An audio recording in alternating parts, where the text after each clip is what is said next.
2% do PIB. A dívida atual. A dívida atual. E, portanto, muito destas dívidas e destas obras era chutada, permitam uma expressão, para este tipo de empresas públicas, não entrava para o déficit e, portanto, havia uma espécie de maquilhagem das contas públicas onde corria tudo bem. Com as chegadas da Troika, tudo isso teve que vir ao de cima. Tudo isso teve que vir ao de cima e teve que tudo contar. Alguém utilizou a expressão, os esqueletos tiveram que sair do armário. Exatamente. Não sei se não terá sido mesmo Pedro Passos Coelho que utilizou essa expressão. Não sei, mas é verdade. Ele já usou essa expressão, não sei se foi no caso. E tiveram mesmo... E tiveram mesmo que sair. Sim. Diga. Não, eu ia aqui perguntar-lhe opiniões muito concretas relativamente a algumas parcerias público-privadas. A saber, a Luz ao Ponte, Pulseirão Caia, enfim, de certa forma estamos a falar daquelas que são mais conhecidas da opinião pública, as mais referenciadas na comunicação social, e também Fertagos. Sim. Luz ao Ponte, por exemplo, o que é que há a dizer? Deixe-me dizer só uma coisa. Eu creio que o Dr. Sérgio Azevedo selecionou um caso bom, um caso mau e um caso assim. Não, um caso bom, um caso mau e um caso muito mau. Muito mau. Muito mau. Eu sou um otimista. Muito mau. Agora está a ser otimista nessa qualificação. Foi por acaso. Extraiu-se, Dr. Medina. Bom, então começamos pelo melhor ou pelo pior? Qual é o melhor? Começamos pela Luz ao Ponte. Luz ao Ponte. A Luz ao Ponte foi um contrato celebrado por um governo do Partido Social Democrata, do partido que represento, mas é um mau contrato, é um péssimo contrato. É um péssimo contrato. É, mas por culpa do Estado. E então o que é que correu mal? A concessão de Luz ao Ponte é uma concessão tradicional de portagem real, portanto significa que... Estamos a falar, desculpe, recorde-me o ano... 1980 e tal. Não, 90. Mas espera aí, é Cavaco Silva? É Cavaco Silva. O Ferreira do Amaral nas obras públicas. Estamos a falar de 1995. Espera aí, 95 ainda apanha... É o fim do governo de Cavaco Silva. Não, é o fim do governo de Cavaco Silva, porque em 95 é quando o António Guterres... Sim, mas ainda foi o governo de Cavaco Silva. Foi. Sendo a Luz ao Ponte uma concessão tradicional de portagem real, significa que, por princípio, não deveria de acarretar encargos para o Estado. Porquê? Porque toda a receita de portagem reverte a favor da concessionária. A concessão Luz ao Ponte foi constituída com o objetivo da exploração da Ponte 25 de Abril e da construção da Ponte Vasco da Gama, se bem se recorda. Acontece é que em 19 anos de existência desta concessão foi reequilibrada financeiramente 8 vezes. 8 vezes? Curiosamente, o primeiro reequilíbrio financeiro dá-se no dia da assinatura do contrato da concessão. Quer dizer, ainda nem havia ponte. Havia ponte 25 de Abril, não havia ponte Vasco da Gama. Está bem. Eu digo Vasco da Gama. Não havia ponte. Mas então o que é que fizeram ao dinheiro? Para onde é que foi o dinheiro? Esta concessão que... em princípio não deveria de acarretar encargos para os contribuintes, custou aos nossos bolsos cerca de 900 milhões de euros. Luz ao Ponte custou 900 milhões de euros? Em reequilíbrios financeiros. Quase 900 milhões de euros.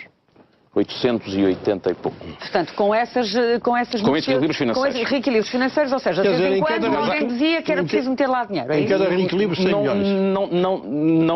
Ninguém dizia que precisava de lá meter dinheiro. Então. E é importante esclarecer isto porque a tendência é dizer que o privado canibaliza o público. A concessão Luz ao Ponte custa dinheiro aos contribuintes porque o Estado atua contra si próprio. Porque o Estado, por exemplo, faz uma concessão onde é portajado e é cobrado aos utilizadores da ponte todos os meses do ano, mas decide unilateralmente que em agosto deixa de ser pago. Claro. E, portanto, a concessionária que celebra um contrato contando com o mês de agosto tem que ser reequilibrada financeiramente pelo Estado, para o Estado decidir de um momento para o outro que em agosto... Está bem, Sérgio Azevedo, mas não foram os meses de agosto que levaram a estes 900 milhões de euros? Não foram só, mas foram sobretudo, porque é muito dinheiro. Mas foram sobretudo. Mas não foram só.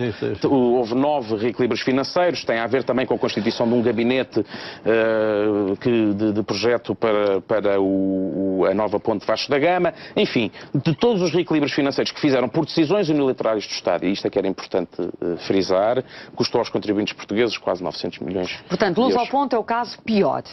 É um mau caso. Eu considero que foi uma má parceria, apesar de ser uma parceria público-privada de primeira geração, ou seja, Portugal não tinha experiência na realização deste tipo de contratação, mas em todo o caso teve experiência no tempo para poder vir a corrigir e, portanto, só foi corrigida há pouco tempo. Sim. E, iniciado pelo governo anterior e assinado por este governo. E, entretanto, fizeram-se muitas outras parcerias públicas... Muitas outras. Com problemas idênticos à Lusoponte. Portanto, não se aprendeu nada com a lição da Lusoponte. Poceirão Caia. O Poceirão Caia, eu decidi sugerir ao professor Medina Carreira este caso, porque parece-me que há um caso claro em primeiro lugar, de desresponsabilização dos governantes. Depois porque, e se me permite, daqui a pouco gostaria de lhe referir um exemplo dessa desresponsabilização. E depois porque foi uma parceria público-privada, ou foi um projeto de parceria público-privada, onde o Tribunal de Contas achou um conjunto de insuficiências e ilegalidades. E, portanto, há aqui uma atuação não muito correta por parte de quem era responsável pela gestão do projeto. Nada correu pelo melhor. E, portanto... Mas a responsabilidade, vamos lá ver, que níveis de responsabilidade? Técnica, política, e como é que é? Responsabilidade empresarial do Estado. Empresarial do Estado. Mas que, enfim, pode ser responsabilidade técnica ou política, não é? Porque as empresas públicas... Mas não aconteceu nada, não é? Não aconteceu porque o contrato acabou por não existir, mas em todo o caso houve problemas na contratação dos concorrentes, houve depois houve uma primeira adjudicação, depois há uma reabertura de processo e depois de esclarecimentos junto do Tribunal.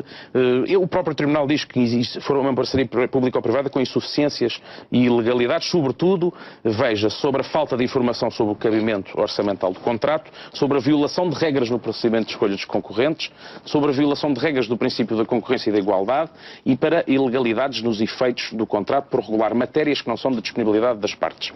Entre mais um ou outro artigo do caderno de encargos que encontraram irresponsabilidades. Mas doutora, permita-me dizer-lhe e ler aqui um pequeno excerto de uma declaração de um responsável político à época, e portanto isto é público, não estou a inventar nada, está no inquérito, foi dito, e eu acho que há aqui uma expressão muito interessante a propósito desta PPP? A propósito desta parceria pública... Poceirão Caia, sim. Poceirão Caia, que é...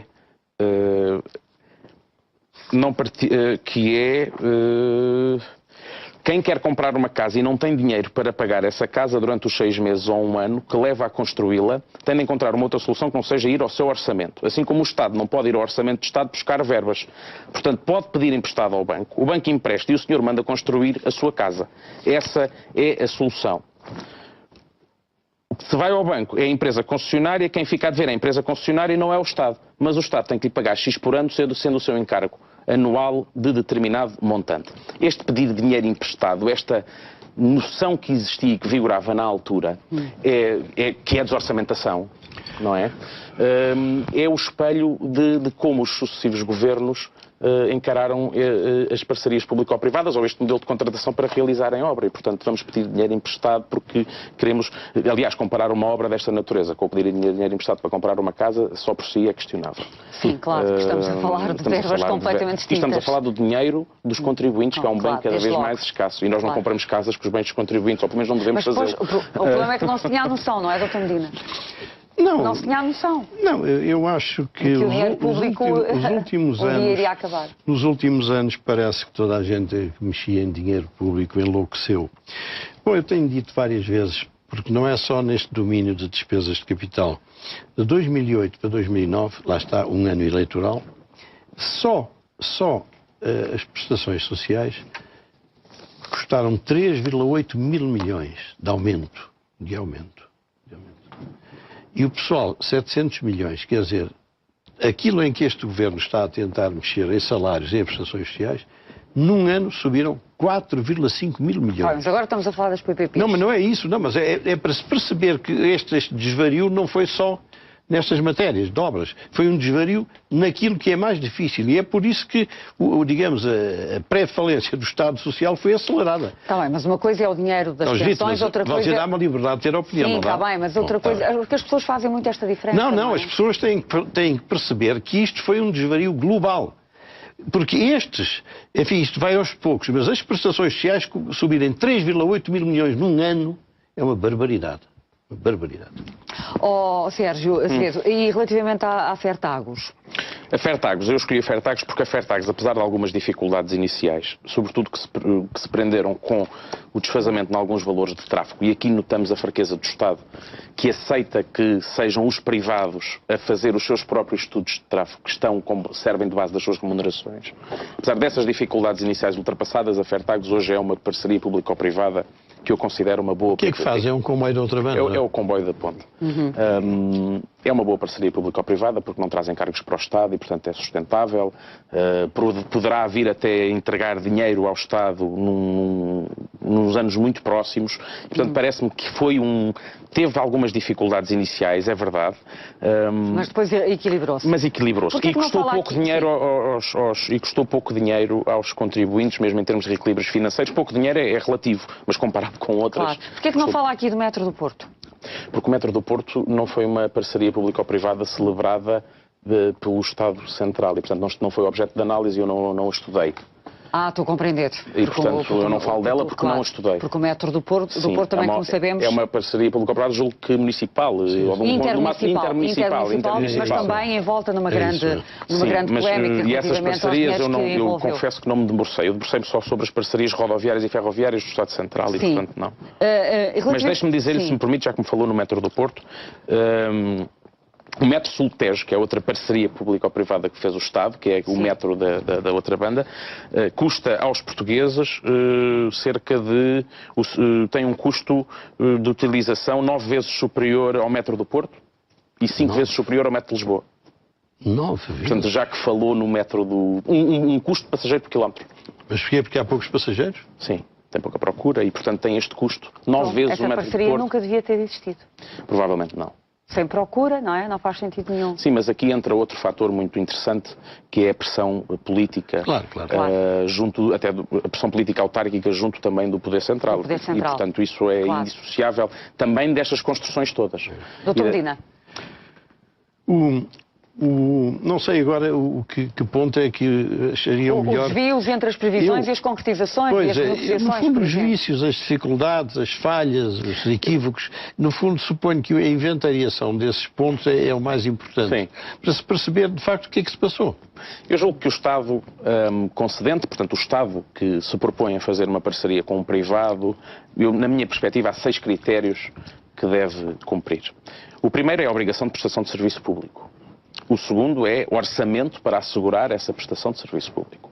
O terceiro é a capacidade técnica para definir, fiscalizar, controlar e avaliar a prestação desse serviço público. O quarto é um que não existe e que não existiu, que é o envolvimento do Estado no controle e na fiscalização deste tipo de serviços, que não existe. E se existe é muito deficiente. Os próprios reguladores, ao longo da Comissão, e isto não estou a cometer nenhuma inconfidência, mas os próprios reguladores mostraram dificuldades em termos humanos e técnicos de acompanhamento a este tipo de contratação.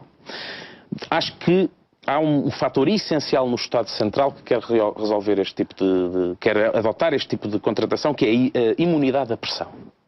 Seja ela política, económica, seja o que for. Imunidade à pressão.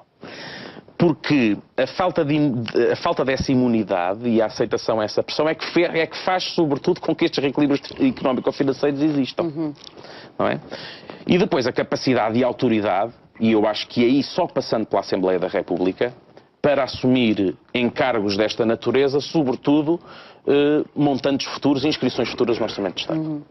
E, portanto, eu julgo que se houve uma coisa que esta crise teve de boa foi precisamente despertarmos para este problema e para a necessidade de autoridade política, que eu não sei se um governo sozinho tenha maioria ou não, para realizar e para comprometer as gerações futuras. Não tem como, tendo a maioria.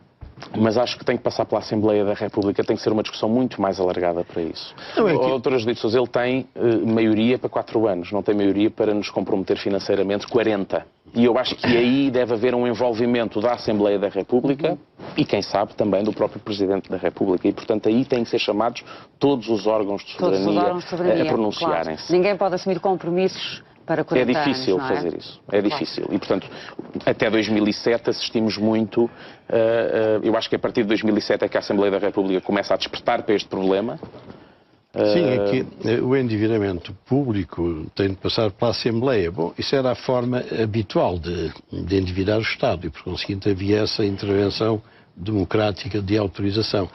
Os meios, os instrumentos financeiros que foram evoluindo com o tempo passaram a tornar escassa essa exigência. Essas coisas são completamente absurdas. Havia para aí uma sociedade qualquer escolar, não sei já como é que se chama. Parque escolar, não é? Parque escolar.